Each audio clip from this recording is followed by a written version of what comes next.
आप सभी को राधे राधे और आपको वट सावित्री की बहुत सारी शुभकामनाएं। आज है वट सावित्री, इसलिए मैंने जल्दी नहा लिया था और जल्दी से पूजा करके मुझे तैयार होना था मंदिर जाने के लिए। तो मैंने अपनी साड़ी निकाल ली थी और फटाक से तैयार होकर मैं मंदिर पहुंच गई थी ताकि मैं जल्दी से पूजा कंप्लीट कर सकूं। भाई यहाँ पर मैंने पूजा करना स्टार्ट कर दिया। तो यहाँ पर मैंने अपनी पूजा स्टार्ट कर दी थी और यहाँ पर मैंने याद से एक एक सामान रख दिया था ताकि मैं कुछ भी भूलूँ ना, क्योंकि भाई आज वट सावित्री है और मुझे अच्छे से पूजा करनी थी, इसीलिए मैंने एक एक चीज़ याद से अपनी तो सभी चीज़ों को अच्छे से रखने के बाद मैंने दिया जलाया ताकि मैं अच्छे से पूजा कर सकूं। भाई मुझे इतना डर लग रहा था क्योंकि इस बार मैं अकेले पूजा करने गई थी। मुझे ऐसा लग रहा था कि कहीं कहीं चूक ना हो जाए और मैं कहीं कुछ भूल ना जाऊँ, लेकिन मैंने एक एक चीज़ अच्छे से रखी।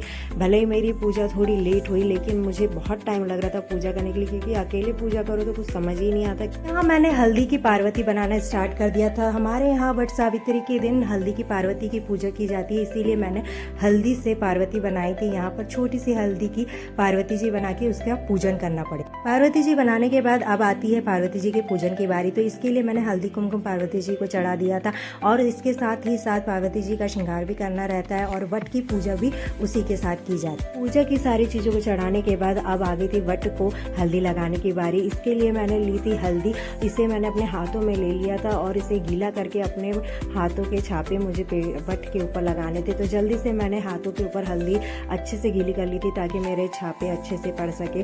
तो वट के ऊपर मैंने हल्दी लगाना स्टार्ट कर दिया था। ये आपको 5 से 7 बार करना रहता है, ये करना जरूरी रहता है। तो हल्दी लगाने के बाद अब आती है माता जी का श्रृंगार करने की बारी। तो श्रृंगार करने के लिए मैंने माता जी का पूरा श्रृंगार का सामान लाया था और मैंने उसे एक जगह पे रख दिया था। और सबसे पहले मैंने यहाँ पर चूड़ियाँ चढ़ाई थी, क्योंकि वट माता आज वट सावित्री है तो पूरा श्रृंगार का सामान आपको चढ़ाना होता है। तो यहाँ पर मैंने जल्दी से चूड़ियाँ पहना दी थी माता जी को और मैंने हल्दी की पार्वती बनाई थी, उन्हें भी मैंने चूड़ी पहना दी और सारा श्रृंगार का सामान वहाँ रख दिया था। तो मेरी सारी पूजा कंप्लीट होने के बाद यहाँ पर आ गई थी बारी प्रसाद चढ़ाने की। प्रसाद चढ़ाने के लिए मेरे पास कुछ था ही नहीं और मैं ढूंढ रही थी आजू बाजू कुछ डोना मिल जाए जिसपे मैं अपनी सारी प्रसाद चढ़ा के माता जी को भोग लगा सकूं, लेकिन मुझे कुछ मिल ही नहीं रहा था। फिर पास में रखा दिया था जिसे मैंने साफ किया और उसके ऊपर ही प्रसाद रख दी और माता जी को भोग लगाया। इस तरीके से मेरी सारी पूजा अच्छे से कंप्लीट होती है और वट सावित्री का आज पूजन अच्छे से हो गया। भाई मुझे इतना डर लग रहा था कि आज मैं अकेले पूजा कर रही, पता नहीं मुझसे